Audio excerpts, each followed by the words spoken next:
Carlson a Putin, a Vladimir Putin, que es la primera vez que un periodista de Estados Unidos entrevista desde el inicio de la guerra en Ucrania, de la confrontación abierta, que ya lleva varios años.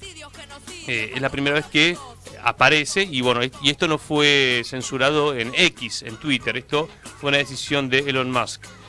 Hay diferentes hilos. Uno lo hace El Necio, que es un periodista de Cuba, y que destaca los 20 momentos claves de la charla entre Carlson y Putin. Lo vamos a dejar para la próxima semana con la vuelta de Leila Vitar. Son varios temas internacionales que vamos a estar repasando, pero es un material para prestar atención porque es de lo que se está debatiendo a nivel mundial. Sencillamente lo que se dice es que si gana Trump, se termina la guerra en Ucrania. ¿Por qué? Porque si Estados Unidos le quita los recursos a Zelensky, ya dejan de poder sostener esta ofensiva contra Rusia y sobre todo en el este ucraniano.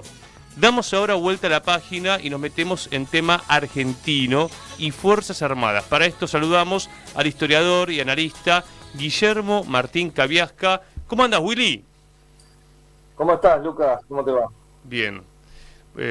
Compañero, bueno, hiciste una nota en PIA Global, que la recomendamos, es una nota extensa, pero donde vos ahí hablas en detalle de la política de defensa, de la política de las Fuerzas Armadas, de este gobierno de Milei, y también los riesgos, porque está viniendo un portaaviones yanqui en mayo, va a volver a la Argentina la titular del Comando Sur, Laura Richardson, es decir, los Estados Unidos están con muchas expectativas, dando cuenta de lo que va a ser no solamente la Argentina, sino también como país bicontinental la Antártida, están ya en las Malvinas con la OTAN. Así que te dejo como para que vos desarrolles. Tu nota se llama Políticas de Defensa del Nuevo Gobierno Argentino. ¿Por dónde arrancarías, Willy? Bueno, primero el título dice Política de Defensa y una de las cuestiones que podemos sacar en conclusiones cuando leemos la nota, y creo que en general de las políticas del gobierno, es que a veces se hace un poco difícil definir un programa muy claro del gobierno nacional que inclusive del conjunto de una coalición porque gobierna el grupo, llamémoslo libertario, narco-libertario, no sé, con un aporte muy fuerte de lo que fueron los sectores de Cambiemos, ¿no? Del PRO y del radicalismo inclusive, ¿no? El sector del radicalismo. Hablar de políticas muy claras, de proyectos estratégicos, se hace un poco difícil, si es que hay alguno, si es que una gran parte del personal que existe, que forma parte de la coalición, tiene una idea muy clara de qué es lo que está haciendo, en algunos no, en algunos, y en otros más bien hay el descubrimiento de un grado de oportunidad para realizar un saqueo histórico superior a todo lo imaginado previamente, en función de una idea que sí se deduce, me parece, de los planteos de Milei, que no de Milei ya, ¿no? Y de lo que ellos plantean como teoría que guía, que es la pérdida de todo control sobre todo. Entonces, cuando vos decís que desaparece el control sobre todo, abrís lo más posible los mecanismos para que sectores por abajo del Estado, grupos organizados de poder económico, transnacional o nacional, inclusive puedan pelear qué parte saquean sin ningún control, evidentemente es una oportunidad histórica para eso. Lo que yo señalo en la nota es que eso no funciona como política, ni siquiera en lo que hace a las cuestiones relacionadas con la defensa, con la Fuerza Armada. No es algo que el mercado pueda regular. Hay muchos sectores, pero bueno, vos podrías decir, vos dejás que el mercado regule la educación y la mitad de la gente se va a quedar sin educación y la otra mitad irá a diferentes empresas privadas que se hagan cargo de eso, y habrá algún vestigio de educación pública, ¿no? Pero si vos dejás que el mercado controle la Fuerza Armada, bueno, básicamente en todo caso habría compañías de seguridad o compañías militares privadas que cumplirían alguna función en algún sector del territorio para garantizar algún tipo de de explotación con un grado de seguridad, qué sé yo, estaría el ejército de la hidrovía para garantizar que las hojas y la exportación y importación tengan control, pero no, lo que digo es no puede existir. En ese sentido, Willy, te pido que te acerques un poquito más al micrófono para escucharte más en primer plano. Bueno, sí, la privatización es lo que se viene dando y es un proceso de saqueo de los recursos naturales en la Argentina, que esto es lo que se está abriendo con este proceso de Milei. En la previa se hablaba que Villarroel, que está vinculado a los sectores militares, se iba a hacer cargo de la cartera de defensa y de seguridad, que quedó finalmente del lado de Petri, un radical, pero que yo diría es más un alfil de la embajada norteamericana que un hombre de la Unión Cívica Radical. En el caso de Bullrich, una mujer vinculada a los negocios con Israel. Exacto, son, digamos, el grupo que final no es el grupo de Villarroel. Yo no conozco las terminales internacionales de Villarroel, evidentemente, ideológicamente ella está alineada digamos, llamémoslo en el occidente noratlántico, se alinearía. Pero el proyecto de Villarroel más bien se basaba en una cuestión relacionada con las Fuerzas Armadas, pero más relacionada con las peleas entre sectores vinculados a la reivindicación el accionar durante la última dictadura, sí, y la confrontación con las políticas que habían castigado o que buscaban digamos, enfrentar a lo que eran los vestigios de la última dictadura militar. Pero eso no es una política de defensa, ¿no? Eso en todo caso es una política de derechos humanos. Ella combatía la política de derechos humanos respecto de las Fuerzas Armadas. Algo que tiene mucho más arraigo en la comunidad militar llamémoslo, de retirados, ¿no? En la familia militar, como se suele llamar, que en las Fuerzas Armadas en sí mismo, ¿no? Eso no digo que no tenga algo de arraigo, pero que tiene mucho, que parte de grupos de activistas muy militantes, ubicados fuera de las Fuerzas Armadas y que trabajan la reivindicación de las políticas de la dictadura y una concepción de Fuerzas Armadas más basada en una cuestión estamental, de casta, destinada a defender un determinado orden social, ¿no?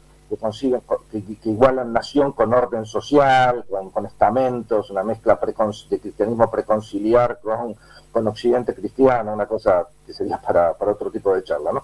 Esos sectores son externos a la Fuerza Armada, a los oficiales, a la estructura militar en sí misma, sí, pero tienen un cierto peso.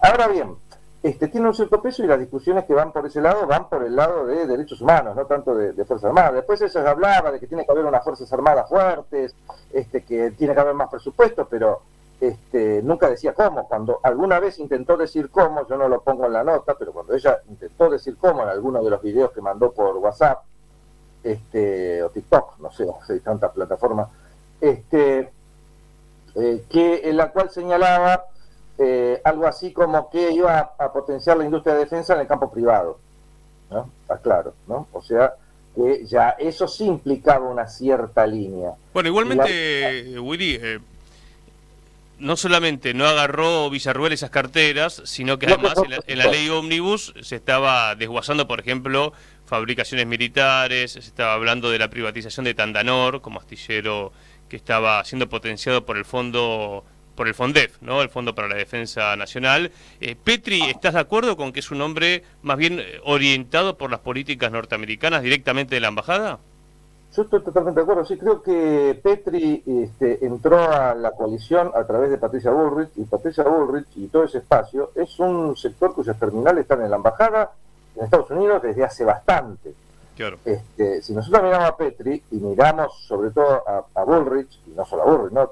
Es una mujer de la embajada norteamericana, es una mujer, y el hecho de que, y yo creo que eso es lo que se está viendo y se va a ver, que las políticas que se van a llamar de defensa van a ser políticas complementarias de las políticas de seguridad, ¿no?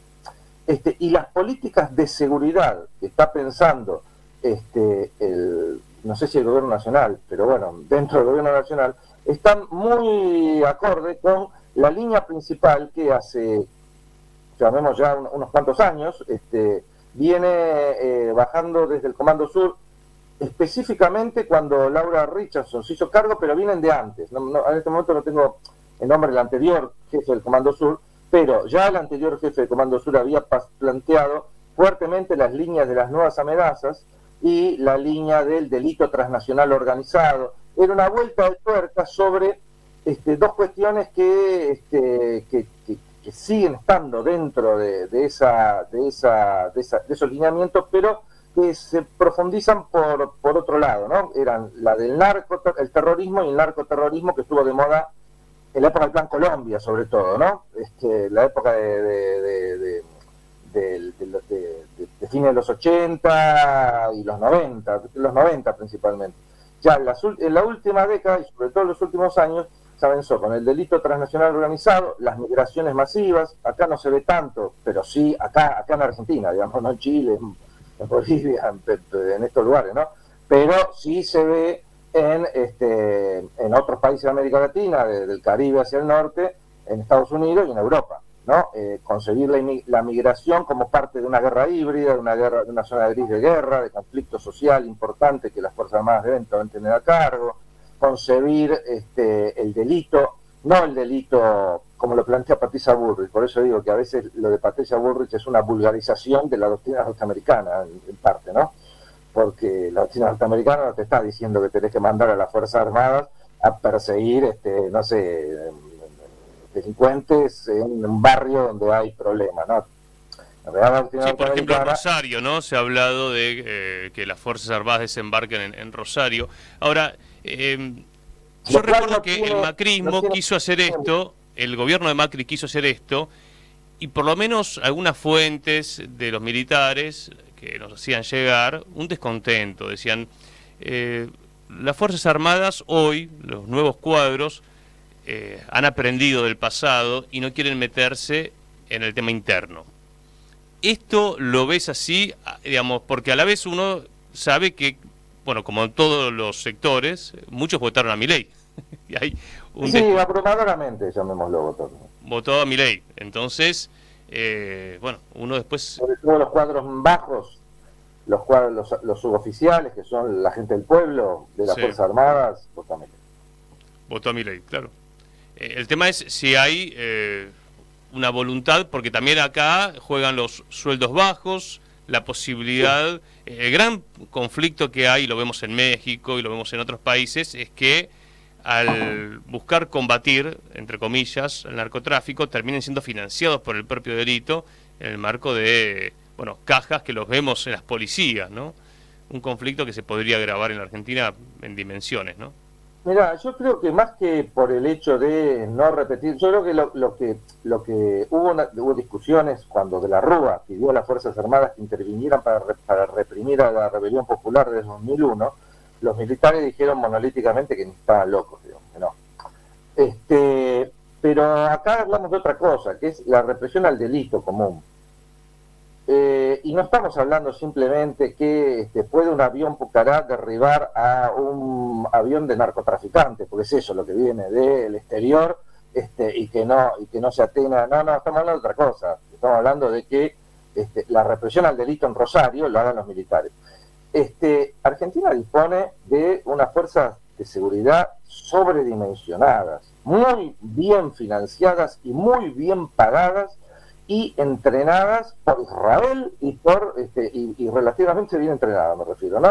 O sea, que ya que tienen terminales de la Guardia Nacional de Georgia, que están más vinculadas a las estrategias del Comando Sur y transnacionales que el ejército argentino, de la Fuerza Armada Argentina. Y el problema de los militares argentinos no es que por cuestiones de derechos humanos o miedo de meterse en cuestiones civiles no quieran ir a Benedito Rosario. Es que no es su función específica, no por una definición ideológica o por una definición humanista, sino porque no es una función técnica que ellos estén en condiciones de responder correctamente. El entrenamiento de los militares no está preparado para cumplir funciones, no dejan de ser funciones policiales. el delito acá no es que van a entrar a Rosario y se van a encontrar con varios miles de delincuentes más o menos bien organizados que disponen de búnkeres reforzados, armas pesadas, granadas. No hay nada de eso, o sea, no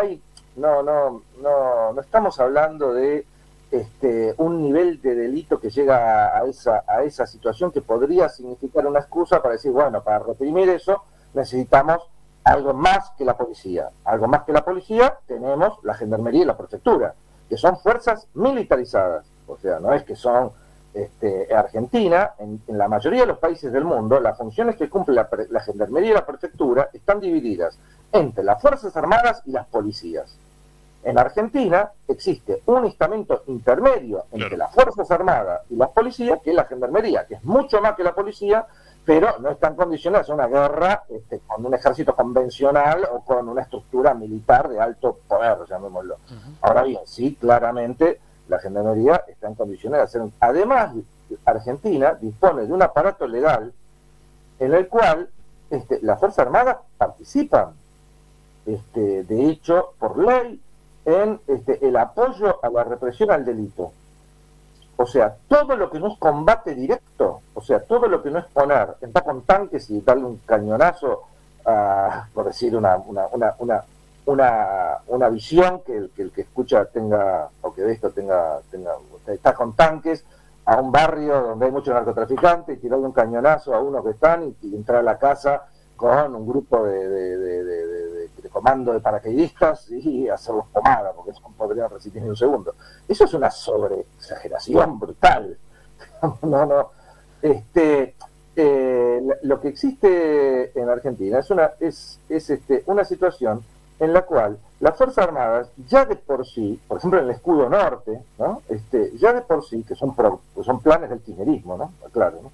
En el escudo norte, que continuaron, creo, con el macrismo, tiene varios nombres. Estamos hablando de la presencia en conurbano, ¿no? Armadas y gendarmería y prefectura en la frontera norte, ¿no? Las Fuerzas Armadas cumplen funciones de logística, de ingeniería, de patrullaje, de comunicaciones, todo lo que está detrás del combate directo, lo pueden aportar por ley sin ningún tipo de problema ni de decisión ni de gran discusión, y de hecho lo hacen por una decisión administrativa del Estado, ¿no? La Fuerza Armada.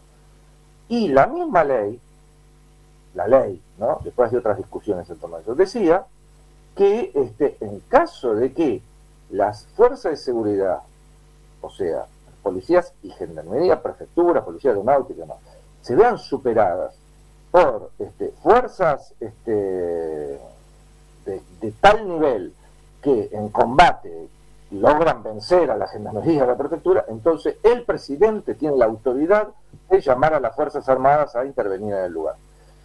Yo no creo que eso esté, o sea, lo que está pasando en Rosario, en todo caso, yo no vivo en Rosario y todos me dicen que Rosario es un problema, pero igual, lo que está pasando en Rosario no es que las fuerzas del delito superan en combate directo a las fuerzas de seguridad. Lo que es una corrupción enorme de la policía. Lo que sí estamos hablando es de una doctrina, ¿no?, que baja del norte y que pone en riesgo, y sobre todo nos quita del foco de lo que tendríamos que discutir, que es la defensa nacional, que es Malvinas, ¿no?, que son nuestras fronteras, por ejemplo, marítimas, que no son defendidas. Claro. Finalmente te pregunto, porque si una decisión que tomó el gobierno en estos primeros meses es de la compra de los F-16, que son los aviones de descarte de la OTAN, estaba la propuesta de la compra a China, que sería algo más lógico, sobre todo cuando la OTAN ocupa nuestras tierras y nuestro mar. Cerrá con eso para después invitar a leer tu nota, que es tiene más detalle. ¿Es un error histórico que venía del gobierno anterior, que también consideraba el F-16 como la opción para la Fuerza Aérea?